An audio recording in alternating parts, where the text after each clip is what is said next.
Hi, I'm Sammy. I'm a chef, and then also I own Mr. Sushi King, Mr. Lim, and Diana Poach Point, Italian restaurant, a video restaurant, and the latest edition, Mr. Lim Mossman. Today we're gonna cook O'food Mandu. We got 3 different flavors here. I got the pork dumpling, Korean barbecue pork, kimchi pork, and then this all dumplings made in Australia with care and love. I'm gonna cook this one very simple, pan fry and steam. This dumpling is already beautiful. I wanna let this one shine, and then I'll give you a little tip to how to make a dipping sauce.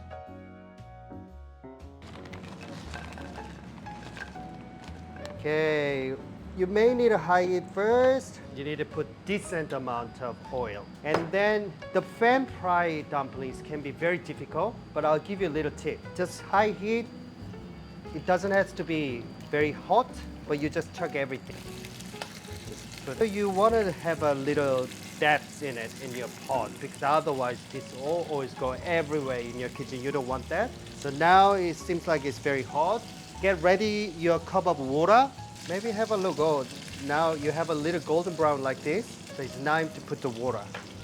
Just put the water and then cover up. And with this stage, you reduce fire lower than middle. I'm gonna wait 5 minutes.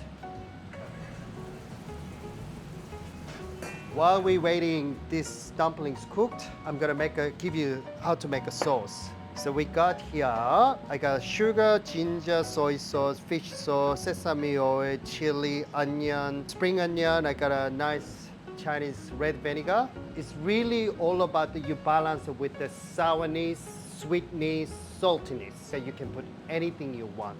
But today, I'll show you how we Korean eat it. Okay, now we're gonna put, of course, soy sauce.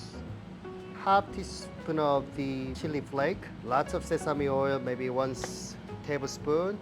I'm gonna put a little bit of fish sauce, maybe half teaspoon. It gives you umami flavors. I put shallot, and I'm gonna put some garlic, half teaspoon of the garlic. If you have ginger, you don't have to put ginger. And then sugar, just 2 pinch of sugar.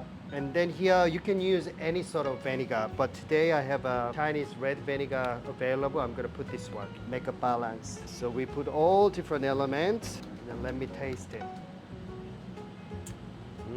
Delicious. So using this method is the best method you're making a crispy bottom, very soft on the top with the frozen dumpling.